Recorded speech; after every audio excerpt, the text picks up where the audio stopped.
Olá para você que me acompanha aqui no canal do meu tio Oscar. Hoje a gente vai conversar sobre O Senhor dos Anéis, O Retorno do Rei, de 2003. Nesse vídeo a gente não vai falar apenas de um filme, mas sim de um dos maiores acontecimentos cinematográficos de todos os tempos. Assim como E o Vento Levou, Guerra nas Estrelas, ET, O Extraterrestre e Titanic, a repercussão do trabalho foi tão grande que as pessoas só falavam disso nas semanas e até nos meses seguintes à estreia. A bilheteria superou a marca de 1 bilhão e 100 milhões de dólares, fazendo dele o segundo filme na história a superar essa barreira do bilhão e consolidando o épico como a segunda maior arrecadação de todos os tempos. E aí você pode pensar, ok, tem um monte de filme que faz muito dinheiro, mas é uma bomba. E é verdade. Mas esse certamente não é o caso. We did it, Mr. Furlong. We'll never get through unseen.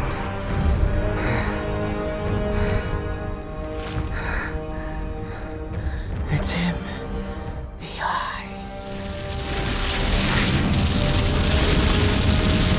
O Retorno do Rei é a terceira parte de uma trilogia iniciada com A Sociedade do Anel e continuada com As Duas Torres.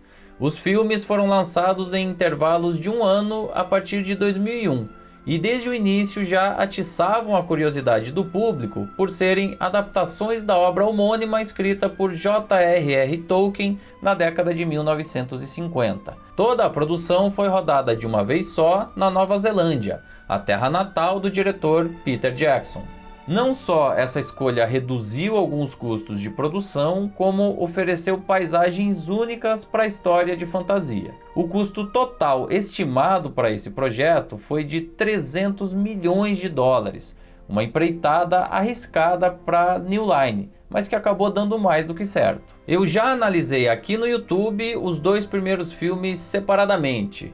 Então, se você não assistiu ou quiser relembrar mais detalhes sobre cada um deles, fique à vontade para acessar os arquivos do canal. Esse capítulo final basicamente segue a linha narrativa do ponto onde ela parou no filme anterior. O hobbit Frodo, que tem a posse do anel, segue em sua jornada pelas terras de Mordor para destruí-lo na Montanha da Perdição. Acompanham ele nessa reta final o também hobbit Sam e o Gollum, um personagem que ficou muito popular na época pelo aspecto que não é dos mais agradáveis. Eu gosto do personagem do Gollum porque ele representa a eterna batalha do indivíduo contra a sua própria consciência, algo que, em maior ou menor grau, todo ser humano enfrenta nas decisões do cotidiano. No caso do personagem, existe a clara representação de uma dupla personalidade influenciada pelo anel. Logo na primeira cena do filme, inclusive, a gente descobre que o Gollum era conhecido como Sméagol, mas foi corrompido pelo poder do anel e desde então esse conflito se mantém. Ele não é necessariamente mau, mas também não é confiável. Up the stairs we go until we come to the tunnel. And when they go in, there's no coming out. Paralelamente, a gente tem o grande confronto entre as forças do bem e do mal. De um lado, o vilão Sauron, que planeja um maciço ataque à cidade de Minas Tirith. Do outro, a resistência encabeçada por Gandalf e Pippin. E assim, a gente é presenteado com uma das cenas de batalha mais espetaculares de todos os tempos. Se você já tinha se impressionado com a Batalha do Abismo de Helm, que aconteceu no segundo filme, essa consegue ser ainda mais impactante. E aqui eu abro um parênteses importante. Os 3 filmes da trilogia venceram o Oscar de melhores efeitos visuais, e não tinha como ser diferente. Mesmo assistindo após 20 anos, os efeitos são impecáveis e parecem ter sido finalizados ontem. Obviamente, houve um uso extensivo de CGI e outras técnicas computadorizadas, mas elas dão suporte ao cineasta e ao elenco sem parecerem artificiais. E olha que a quantidade de elementos fantásticos é imensa, exigindo uma capacidade de processamento inimaginável. Só no terceiro filme são mais de 1.400 planos que demandaram o uso de algum efeito visual, principalmente nas batalhas. Gente, o que são os olifantes andando no meio dos exércitos, por exemplo?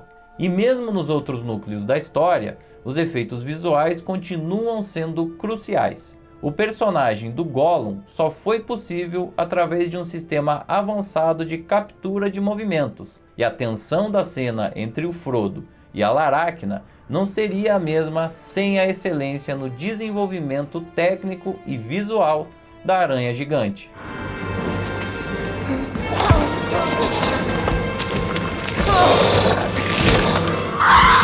Maquiagem, figurinos e direção de arte complementam a experiência visual com o mesmo cuidado e competência. Os planos fechados no rosto dos orcs, a expressão de exaustão do Frodo e do Sam lá perto do final, e a proposta arquitetônica dos ambientes não só impressiona, como complementa todo o conceito do filme.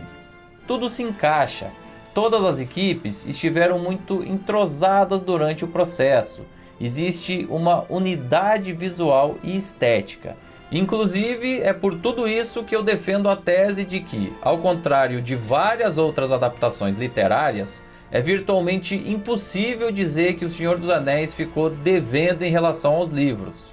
Claro que existem mudanças e simplificações, mas pergunte para qualquer fã da trilogia e ele vai responder que o trabalho do Peter Jackson superou em muito as expectativas. Foi ele quem conseguiu concretizar visualmente o que milhões de leitores apenas imaginavam em suas cabeças lendo os livros. E para os mais aficionados, estão disponíveis também as versões estendidas de todos os filmes. No caso específico do terceiro, mais de 1 hora de material extra é adicionada ao corte, que na versão de cinema já tinha 3 horas e 21 minutos de duração. Mas na boa, passa voando. There are some things that time cannot mend. Some hurts that go too deep. That have taken hold. Eu considero esse o melhor dos 3 filmes, principalmente por ele ser o mais equilibrado.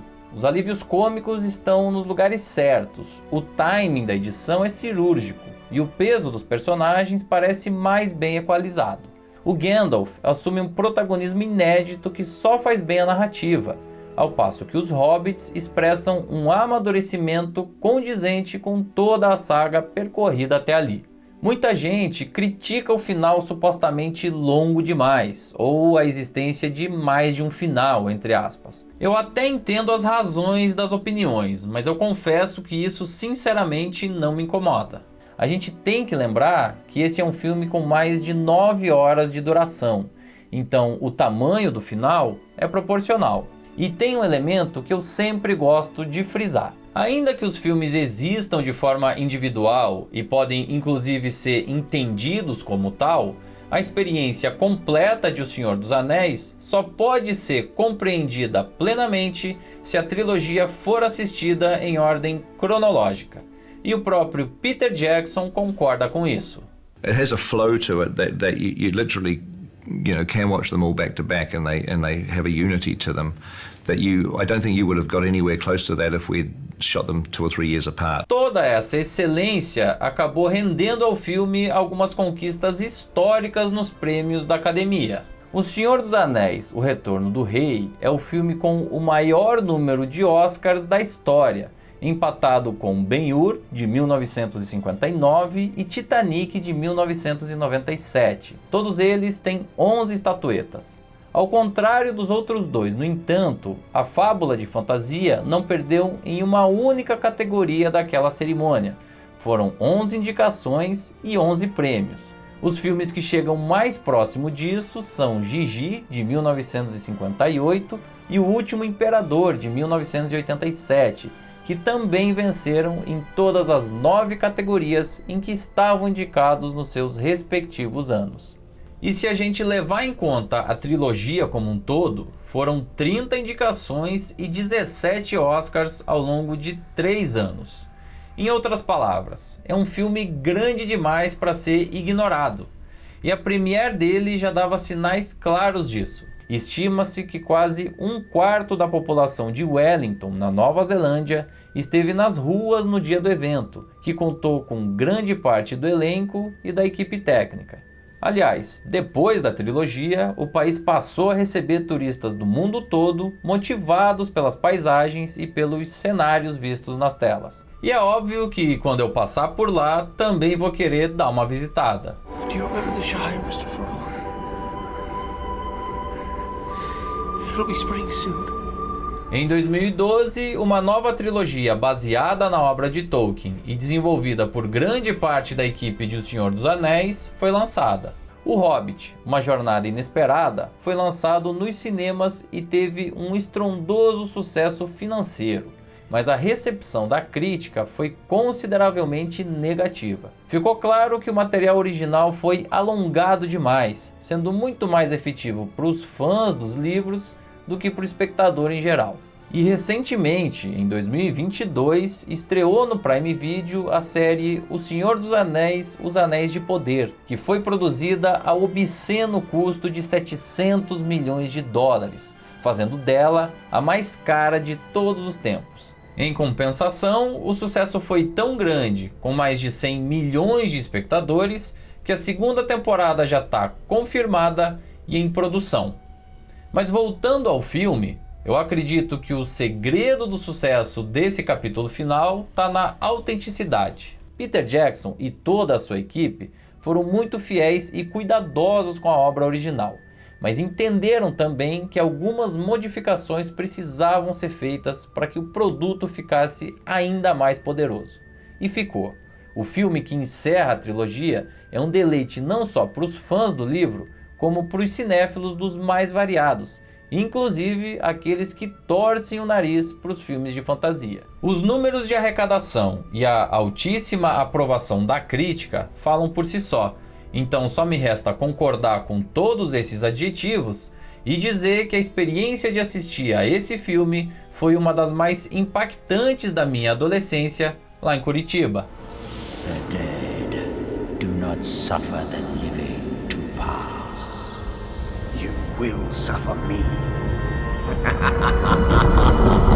O Senhor dos Anéis, O Retorno do Rei é a prova de que, em alguns casos, tamanho é sim documento. Todo o impacto narrativo, visual e cultural do filme só foi possível pela escala de produção dele, que não poupou esforços para consolidar a obra como um dos maiores eventos cinematográficos do início do século XXI.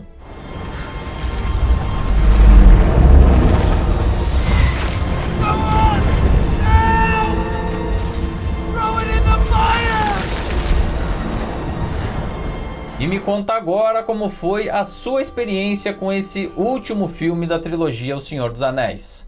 Deixe também o seu comentário nesse vídeo, dê like e se inscreva no canal, não esquecendo de ativar as notificações no sininho. E de quebra, dê uma conferida ainda no nosso programa de membros e comece já a ter vantagens exclusivas. A gente segue analisando todos os filmes indicados pela Academia na categoria principal do Oscar 2003 e a próxima atração é uma outra superprodução, Mestre dos Mares, o lado mais distante do mundo, de Peter Weir. Tá imperdível e eu te espero aqui.